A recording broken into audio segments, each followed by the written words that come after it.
Hi there and welcome. I'm Nabeela and you're listening to Reimagine Success, a space where we reimagine our relationship with work, success, and achievement.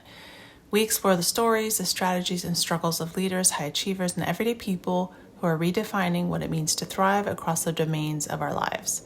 To those of you who are joining me for the very first time, I'm thrilled you are here. I invite you to stick around, subscribe, and be part of the conversation. And to my returning subscribers, welcome back. So Ramadan started a few days ago. The holy month observed by Muslims around the world changes my pace, how it forces me to reset. And here's the thing, the act of having a ritual that slows you down by design is something we all need. We all need moments that shake us awake and stop us from running on autopilot. Because if we don't build in those pauses, life will often force them upon us. I want to share why Ramadan is the ultimate reset for me and the lessons we can all learn from the practice. All right, let's get into it. I like you better while you're fasting. It was a half joke, half backhanded comment from a colleague who was in a meeting with me a few years back. That day had been particularly challenging because I was running on empty, in a calorie deficit, waking up at 4 a.m. and staying up throughout the night. No, I wasn't on some fad diet, and I was absolutely not part of the 4 a.m. club, the so-to-speak club that so many C-suites claim to believe in. And I actually don't think that it's a real thing, by the way. But I was halfway through Ramadan when this colleague said this to me, and my body was tired. When you're fasting, they said, you have a more normal pace, they added. At the time, I didn't know how to respond. Was this supposed to be a compliment? Whether it was a compliment or criticism, the comment sat with me uncomfortably so. As much as I wanted to get annoyed at the observation, there was truth in what they said. A month that forces a pause. What might surprise many non-Muslims is that Muslims don't just observe Ramadan, we long for it. And I'm one of those people. Every year I pray to reach Ramadan, and when it ends, I feel a quiet sadness, like saying goodbye to a dear friend. Not because it's easy or convenient, far from it, but because Ramadan is the reset I didn't realize I was craving. It's like an old friend, the kind that you don't see often, but whose presence feels like home. The kind of friend who sees right through you, past the busyness, past the excuses, past the distractions, and with the utmost sincerity gives you a firm but loving shake. The one who looks you in the eye and asks, are you really living the way you were meant to? And in that moment, you know they're right. And you wake up. You wake up from the spiritual fog. You wake up from the monotony. You wake up from the distractions. You wake up from the dopamine addictions. You wake up from the overconsumption. Ramadan is a spiritual defibrillator that jolts the heart and soul back to life, reminding it to beat in the right rhythm so that the body, the mind, and the spirit can breathe in harmony. Ramadan is here to remind us to slow down and recalibrate. It's an intentional disruption, a divine speed bump placed in our path once a year, commanding us to halt, rethink, reset, refocus, and recenter. It forces us to pause, and that pause reveals what we're often too busy to see, that most of us live day in and day out in an inertia that is too comfortable to disrupt. And that is the way that life is. We need meta wiring, shortcuts, rhythm, certainty, and routine. Life without them would be unbearable.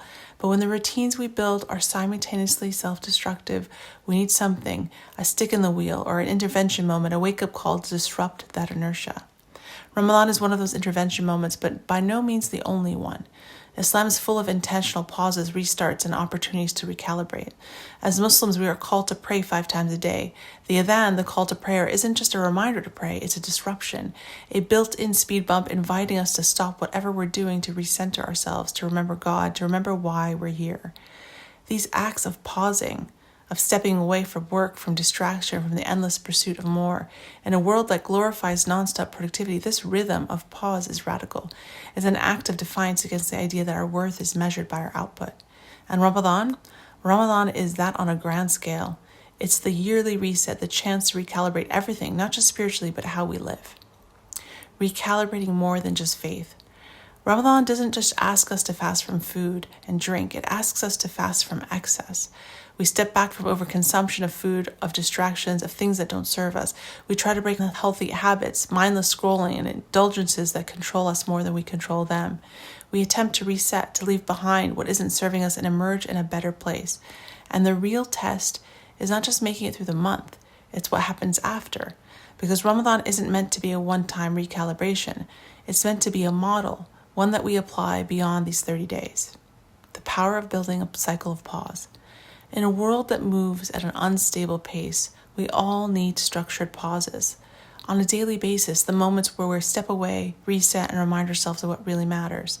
Monthly or quarterly, the intentional reflection points where there's a digital detox, a weekend of solitude, or a reassessment of goals. And yearly, the bigger recalibrations, the times we slow down long enough to ask, am I living in alignment with what I truly value? These pauses are more than just moments of rest. They are lifelines. They slow us down just enough to prevent us from careening off course. They force us to look up, to look around, and to make sure that we're still headed in the right direction. Because here's the truth, if we don't build in these pauses, life will impose them on us through burnout, through crises, through exhaustion so deep that it pulls us under, forcing us to stop whether we want to or not. So find a friend like Ramadan, the kind that loves you enough to shake you awake, the kind that will pull you out of the autopilot of overwork, overconsumption, and overcommitment, the kind that will remind you, if necessary, that life is not meant to be lived in a blur. Use that pause, not just to catch your breath, but to realign your steps, to recenter not just your body, but your mind, your priorities, and your connection to something greater than yourself. And whether or not you fast, whether or not you observe Ramadan, the question still remains, where in your life have you built an intentional pause? Because we weren't meant to run endlessly. We were meant to move with rhythm, with moments of stillness that allow us to return again and again to what truly matters. All right, until next time, my friends, take care of yourself and those around you. In partnership, Nabeela.